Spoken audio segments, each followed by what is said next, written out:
Assalamualaikum warahmatullahi wabarakatuh. Mari kita mulai pembelajaran dengan bacaan basmalah terlebih dahulu.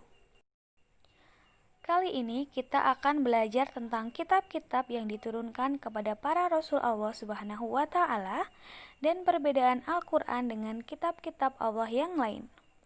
Yang pertama, kitab-kitab yang diturunkan kepada para Rasul Allah. 1. Kitab Taurat. Kitab Taurat diturunkan kepada Nabi Musa alaihissalam dengan menggunakan bahasa Ibrani yang mengandung peraturan dan petunjuk bagi kehidupan manusia sebagai pedoman Bani Israel. Dijelaskan dalam surat Al-Maidah ayat 44. 2. Kitab Zabur. Kitab Zabur diturunkan kepada Nabi Daud alaihissalam dengan bahasa Kipti sebagai pedoman bagi kaum Nabi Daud alaihissalam. Secara etimologis, Zabur berasal dari kata zabara yang berarti tulisan atau sepotong besi. Kitab Zabur berisi tentang zikir, pengajaran, hikmah, dan berisi 5 jenis nyanyian atau mazmur. Sebagaimana dijelaskan dalam surat Al-Isra ayat 55.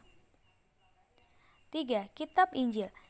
Kitab Injil merupakan kitab suci berbahasa Ibrani yang diturunkan kepada Nabi Isa alaihissalam sebagai pedoman bagi Bani Israel. Kata Injil berasal dari bahasa Yunani Evangelion yang berarti berita gembira atau berita selamat. Setelah masuk ke bahasa Ethiopia, kata itu berubah menjadi Wengel. Selanjutnya dalam bahasa Arab menjadi Injil. Kitab Injil berisi tentang ajakan Nabi Isa untuk hidup zuhud, memikirkan akhirat, yaitu menjauhi kerakusan dan ketamakan dunia. Dijelaskan dalam Quran Surat Al-Imran ayat 3. 4. Kitab Al-Quran. Al-Quran adalah kitab suci yang diturunkan kepada Nabi Muhammad dengan menggunakan bahasa Arab. Menurut bahasa, Quran berarti bacaan. Al-Quran diturunkan sebagai pedoman hidup umat manusia, diturunkan secara berangsur-angsur dan membacanya bernilai ibadah.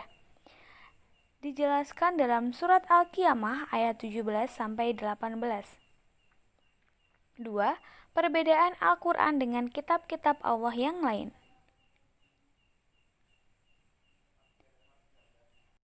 Al-Quran. 1. Kitab Al-Quran diturunkan untuk umat manusia dari zaman ke zaman. 2. Kitab Al-Quran diketahui sejarahnya, diyakini keberadaannya, dipelajari, difahami, dan dipedomani ajarannya. Kitab-kitab sebelum Al-Quran. 1. Diturunkan hanya untuk kaum pada masanya. 2. Diketahui sejarahnya dan hanya diyakini keberadaannya. Penugasan, silahkan isi kolom di bawah ini. Demikianlah pembelajaran kita hari ini, semoga bermanfaat, tetap semangat dan selalu jaga kesehatan. Saya akhiri, wassalamualaikum warahmatullahi wabarakatuh.